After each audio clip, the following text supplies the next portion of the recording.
Hello welcome to all dear students. Now देखो, मैं आपको हिस्ट्री समझाऊंगा। हिस्ट्री में क्या है, आपको पढ़ाऊंगा पहले मॉडर्न हिस्ट्री, इसके साथ साथ मैं आपको ज्योग्राफी भी कराऊंगा, प्लस आपको मेडिएवल हिस्ट्री या जो है ना, जैसे मॉडर्न हिस्ट्री तो ये चल रही है, एक होती है मध्यकालीन भारत की हिस्ट्री, उसमें क्या हुआ था, कौन से राजा आए थे, वो सब पढ़ाऊंगा आपको। नाउ देखिए, इसकी जो शुरुआत होती है लगभग 1885 से होती है, लेकिन आज के ज़माने में मानते हैं 1857 से। देखो, मैं अभी आपको समझाऊंगा इसमें क्या हुआ था। पहले मैं आपको ये बता दूं कि 1885 में क्या हुआ था। 1885 में भारत में एक अंग्रेज की पोस्टिंग हो गई थी, उसका नाम था ए.ओ. ह्यूम। ए.ओ. ह्यूम, इसने इंडियन नेशनल कांग्रेस की स्थापना करी थी भारत में। कौन सी तारीख को करी थी? 1885 की साल में करी थी। देखिए, डेट कोई फिक्स नहीं है, किसी बुक में कुछ और है, किसी बुक में कुछ और है। कोई 6 जून बताता है, कोई 7 अगस्त बताता है। इन तारीखों को छोड़िए, तारीख कभी नहीं आती है कांग्रेस के सवाल में, बस ये आता है कौन सी ईयर में बनी थी।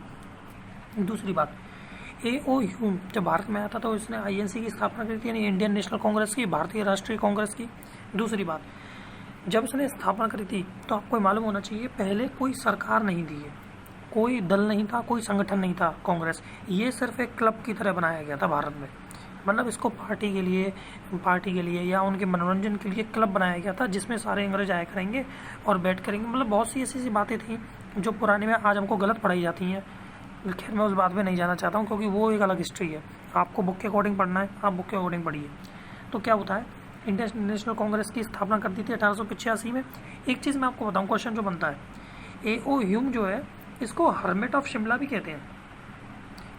हर्मिट ऑफ शिमला, शिमला आप समझते हैं, भारत का एक इलाका है ठंड वाला, उत्तर की तरफ यानी नॉर्थ की तरफ, उस इलाके में शिमला है। तो वहाँ पर मतलब वहाँ का इसको हर्मिट बोला जाता है। हर्मिट माने वहाँ का साधु।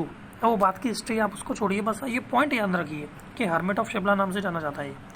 नेक्स्ट मैं आपको बताऊँ, इसकी पहली बैठक जो बॉम्बे में हुई थी, वो उसके सभापति थे W.C. बनर्जी। अब मैं आपको बताऊँ, जो INC है, इंडियन नेशनल कांग्रेस, देखिए इंडियन नेशनल कांग्रेस की पहली जो बैठक हुई थी, मतलब होता है ना कि सरकार, इन्होंने अपना एक ग्रुप बना लिया, संगठन तैयार कर लिया अंग्रेजों ने।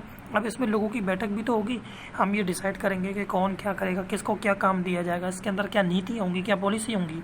उसको तैयार करने के लिए पहली बैठक जो हुई थी, सबसे पहली बैठक, वो मुंबई में हुई थी। आज हम उसको मुंबई बोलते हैं, पुराने ज़माने में उसका नाम बॉम्बे था।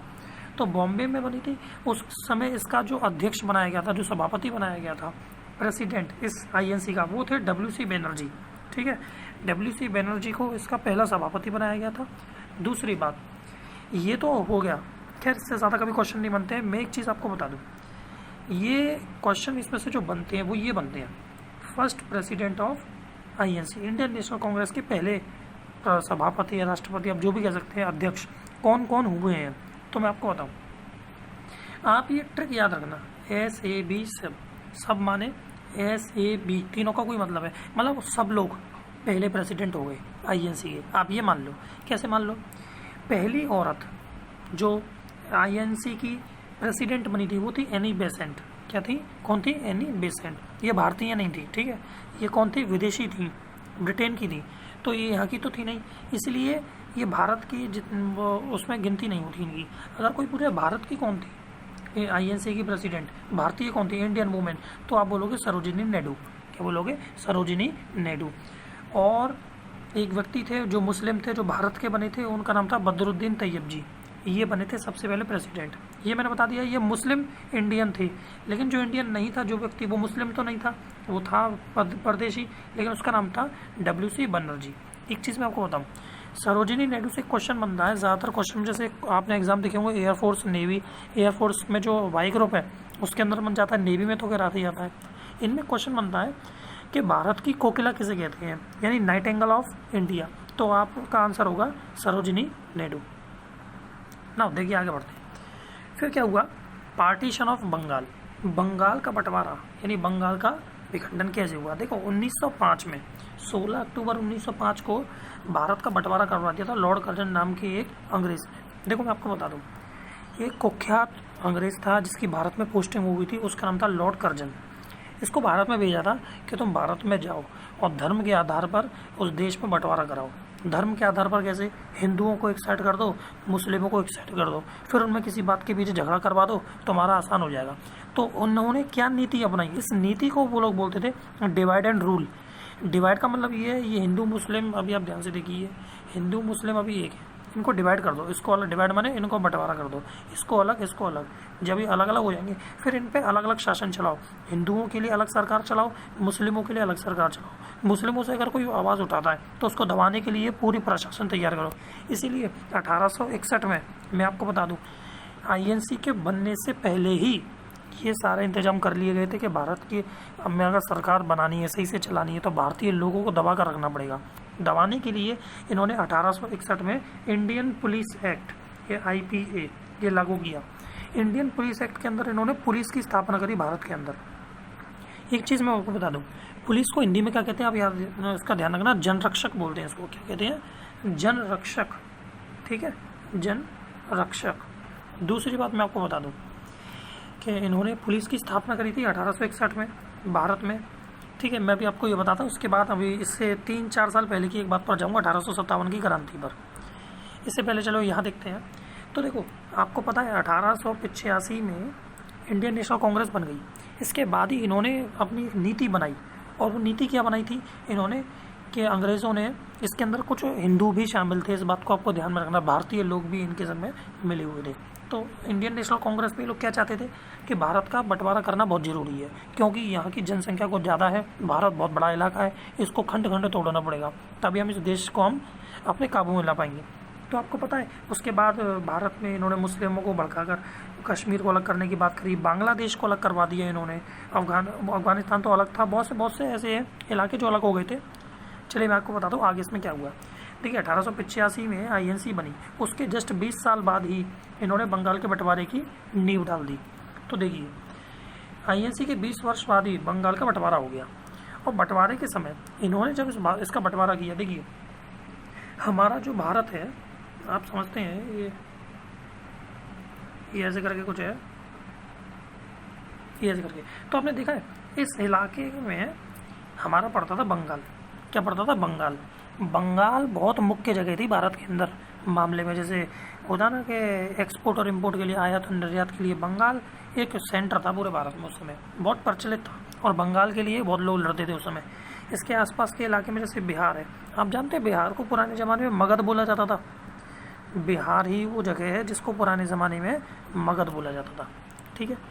अगली चीज़ मैं आपको बताऊँ, जो बंगाल है, बंगाल को बंटवारा करने की जो नीति इन्होंने चलाई, जैसे बंगाल है उसके 2 टुकड़े कर दिए इन लोगों ने, 2 टुकड़े कर दिए। एक कर दिया पूर्वी बंगाल, ईस्ट बंगाल, एक कर दिया वेस्ट बंगाल। पश्चिम बंगाल और पूर्वी बंगाल, यानी वेस्ट बंगाल और ईस्ट बंगाल, इनका क्या कहना था कि जो वेस्ट बंगाल है उसमें तो हिंदुओं को कर दो, और ईस्ट बंगाल में मुस्लिमों को कर दो। 2 इलाके अलग अलग हो गए, दोनों की अलग अलग सरकार चलाएंगे, यानी पहले इनको बंटवारा करा, डिवाइड करा, फिर इन पर रूल करो। तो जो पॉलिसी उस समय चलाई करती जाती थी इनके द्वारा, वो थी डिवाइड एंड रूल पॉलिसी। उसके आधार पर इन्होंने बंटवारा करा और राज किया। फिर मुस्लिम अलग करे, उसके बाद मुस्लिमों में इन्होंने जो बैठक करी थी, फिर वहाँ पर इन लोगों ने क्या किया था, इसके बंगाल के बंटवारे के 1 साल बाद ही मुस्लिमों ने ये ईस्ट बंगाल की जो मैं बात कर रहा हूँ आपसे, ये पूर्वी बंगाल, यहाँ पर मुस्लिमों को बसाना शुरू कर दिया। यहीं पर एक इलाका है जिसका नाम है ढाका, आपको पता होना चाहिए ढाका। ढाका क्या राज्य इसकी राजधानी है बांग्लादेश की, लेकिन मैं आपको समझाऊँ। जो ढाका था, ढाका में मीटिंग हुई, तो उस मीटिंग का जो मेन लीड उसमें बनाया गया था, उसमें बहुत से लोग थे। अंग्रेजों ने उसमें क्या बोला था, मेन जब वो लीडिंग कर रहे थे उसकी, तो उन्होंने कहा था कि बंटवारा करने के बाद हम एक काम करेंगे, इनकी मुद्रा अलग चलाएंगे, मतलब इनकी करेंसी अलग चलाएंगे, इसको एक देश बनाएंगे अलग। बाद में जाकर आप जानते हैं सन 1971 में, बहुत साल हो गए इस बात को, तो 1971 में बांग्लादेश को आज़ाद करके एक नया देश बना दिया गया। ये बांग्लादेश कौन सा देश है? जो मैं आपको बता रहा था, ईस्ट बंगाल, इसका नया नाम आज बांग्लादेश है। जिसको आज हम बांग्लादेश कहते हैं ना, वो हमारे भारत का अंग था किसी ज़माने में, यानी 1971 से पहले। 1971 में इसका पूरी तरीके से बंटवारा हो गया, लेकिन उससे पहले ये भी अंग्रेज़ों का गुलाम था। तो आपको पता है बांग्लादेश, आज आप जानते हैं बांग्लादेश की राजधानी है ढाका, और ढाका और उसकी करेंसी है टका। ये आपको मालूम है। बहुत सारे ऐसे क्वेश्चन हैं जो बनते हैं पेपर में ना। देखिए इन्होंने मुस्लिमों के आधार पर कर लिया, जिसका आज न्यू नेम बांग्लादेश है, और हिंदुओं के लिए तो बंगाल था, जिसमें आज आप जानते हैं इसकी सी हमारी ममता बनर्जी, आप ये बात जानते होंगे ना। आगे देखते हैं। और हाँ, एक चीज़ और बता दूँ, बांग्लादेश के इस समय जो प्राइम मिनिस्टर है, प्रधानमंत्री है, उनका नाम है शेख हसीना, ठीक है। क्या नाम है? शेख हसीना। इनके आज ही कौन है? प्रधानमंत्री। ना आगे की बात करते हैं। तो उस समय जो रूल हुआ करता था उनका डिवाइड एंड रूल पॉलिसी होती थी ना। अब मैं इसके बाद आपको बाद में बताऊंगा, एक लास्ट चीज़ और बता दूंगा। देखिए नोट, उसी समय भारत में जोरदारी से स्वदेशी आंदोलन चल रहा था, मैं आपको बताऊं। अब आप इस बात का ध्यान रखिए, ये बात कौन से समय की है? ये बात है 1905 की।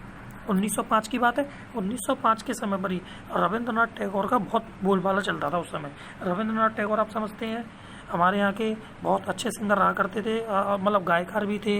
इनकी वो होती थी गीतांजलि, ये कविता भी लिखते थे, कविताकार थे, इतिहासकार थे, बहुत सी खूबियाँ थी इनके अंदर। उसके बाद क्या हुआ, इन्होंने एक गाना गाया, उस गाने का नाम था अमर सोनार। आप जानते हैं, क्वेश्चन बहुत बार एग्जाम्स में फंसता है कि अमर सोनार गाना किसके द्वारा गाया गया है, किस भाषा में गाया गया है। तो इस गाने की रचना करी रविंद्रनाथ टैगोर ने उसी समय 1905 के दशक में इन्होंने। और स्वदेशी आंदोलन चल रहा था उस समय, गांधी जी भी उसी में थे, ठीक है। तो उसमें आपको बता दूं, इस संगीत की रचना हुई थी बंगाली भाषा में। आपको मैं बता दूं, जो बंगाल का हिस्सा ना, उसी जगह पर ये उस समय इन्होंने रहना शुरू किया था, वहीं पर ये हम रहा करते थे। तो इन्होंने वहीं एक गाना बनाया था बंगाली भाषा में, अमर सोनार करके ना। आगे की जो कहानी है वो मैं आपको बाद में बताऊंगा, और थोड़ी देर में मैं भी एक ज्योग्राफी का एक लाऊंगा टॉपिक, तब आपको समझाऊंगा। Now God bless you all.